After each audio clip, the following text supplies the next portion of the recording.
Nongeye kuba ikaze nshito bakuzi ba Pilot News TV aho muherere ku isi hose mbifuriza amahoro imigisha ndetse no guhamuka ronka mu byo mukora byose. Tudatinze rero nk'ibisanzwe tugiye kwirikiza muri Republika ya Demokarasi ya Kongo aho tugiye kubagezaho itangazo FDL isohoye mu kanya gatoya. Ni itangazo abantu benshi bafashe nka nyirarureshwa kuko FARDC yagiye igaragaza ko FDL itakibaho ndetse ko n'abahari bashaje. Ibi ni ibintu FARDC ndetse na President Tshisekedi bakomeje kugenda bagaragaza. Basohoye itangazo basaba FDL kwitanga kumanika amaboko bakazana intwaro zabo bakazijyanira FARDC ndetse bakaba banijyana no mu bigo bitandukanye bya MONUSCO nkuko tugiye kubagezaho iri tangazo ryose uko ryakabaye. Ariko ibi ngibi bibaye nyuma gatoya y'ijambo rikomeye cyane President Faci Beto Felix Antoine Tshisekedi Chilombo yavugiye i Buruseli mu Bubiligi ku munsi w'ejo aho yasabaga President Paul Kagame ko bahuza akaboko bakagarura amahoro mu burasirazuba bwa Repubulika Iharanira Demokarasi ya Kongo. Ubwo n'uri nta kindi yashaka kuvuga, yashinjaga u Rwanda kuba ari rwo M23.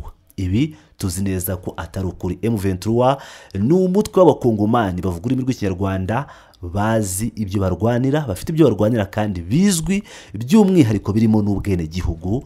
Bagiye bimwa mu buryo bugiye butandukanye babita abanyarwanda bakabirukana mu gihugu cyabo, ariko nanone isoko yabyo umuzi w'ibyo byose ni FDLR. FDLR yashyizwe mu gisirikare cya FARDC. Tshisekedi ubwo amajwi yagiye hanze ariko uvugana na perezida wa FDLR ni ibigaragaza uburyo aba bantu bafitanye umubano. Twabonye amafoto umugore wa Chilombo yagiye gusura abakomando ba CLAP aribo Special Forces za FARDC. Ibi rero nako Special Forces za FDLS FARDC ariko n'ubundi naho bitaniye nta kwibeshya kurimo. Ibi rero bikaba bigaragaza ko bigoye cyane kubona ko Kongo izakora icyo kintu yiyemeje. Reka tubaze tubagezeho iri tangazo risohowe na FARDC aka kanya. Batangiye bavuga ngo Republika ya Demokarasi ya Kongo, ingabo za Republika ya Kongo nyine arizo FARDC, ibiro bikuru by'ingabo, umuvugizi w'ingabo.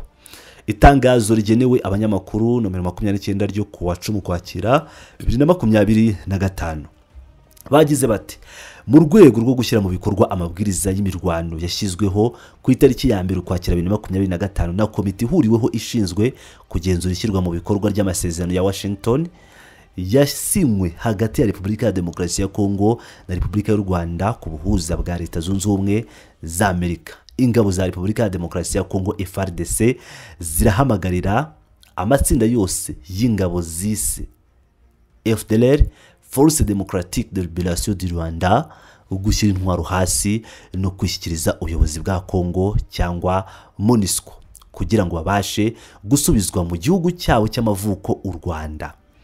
Ingabo za Republika ya Demokarasi ya Kongo kandi zisaba abaturage bose baba abari hafi cyangwa bafite aho bahurira n'izo ngabo za FDLR kutifatanya nabo no kubakangurira kwishyikiriza ubuyobozi bwa Republika ya Demokarasi ya Kongo cyangwa MONUSCO batabanje gushyiraho amananiza. Mu gihe habaho kwanga, kumvira cyangwa kurwanya ayo mabwiriza, ingabo za Kongo FARDC nk'uko biteganywa n'amasezerano ya Washington zizakoresha uburyo bwo kubambura intwaro ku gahato ndetse n'imbaraga za gisirikare niba ngombwa. Ingabo za Republika ya Demokarasi ya Kongo kandi ziributsa abasirikare bazo bose ko bitemewe na gato gufatanya cyangwa gukorana mu buryo bwari bwo bwose n'ingabo za FDLR. Uzarenga kuri iryo tegeko rizwi ngo nk'irihoraho azahanishwa ibihano bikomeye. Ingabo za Republika ya Demokarasi ya Kongo zisaba FDLR kugira uruhare mu koroshya inzira y'amahoro iri gukorwa ubu bakishyikiriza ubuyobozi nta mirwano nta kumena amaraso. Bikozwe na Ekenge Bomusa Efomi Sylvain, General Majoro, akaba umuvugizi w'igisirikare cya Republika ya Demokarasi ya Kongo FARDC niwe washyize umukono kuri iri tangazo. Iri tangazo ngira ngo muraryumviye neza, ni itangazo risohowe na FDLR. Ariko ibi byose byaturutse hehe? Tubibutse ko FDLR ari umutwe w'abajenosideri. Ni umutwe w'abajenosideri aho abari ex-FARC n'intera hamwe bahungiye muri Republika ya Demokarasi ya Kongo bashinze uyu mutwe wa FDLR. muri gahunda yo gukomeza gahunda yabo ya jenoside bari basize batarangije mu Rwanda, nk'uko bari bafite gahunda yo kurimbura abatutsi bagashira burundu. Barangije batangiza ibikorwa byabo muri Repubulika ya Demokarasi ya Kongo, yaba kubangamira abatutsi b'abakongomani, nibwo mwagiye kubona mukabona abanyamurenge, abatutsi bo muri Kivu y'Amajyaruguru, ubwo ni Masisi, Rucuru ndetse n'ahandi, bagiye bahungira mu Rwanda kubera FDLR n'interahamwe. Barahunga, ibintu birakomera cyane. Bagenda bagaba ibitero bitandukanye bagiye bagaba ku butaka bw'u Rwanda muri iyo myaka, kugeza n'ubu ngubu ibitero byabo ngira ngo murabyibuka, na Rudurunana ibyo yigeze kugaba ku butaka bw'u Rwanda, n'ubundi ngira ngo murabizi ko Rudurunana nayo ifitanye imikoranire na FDLR.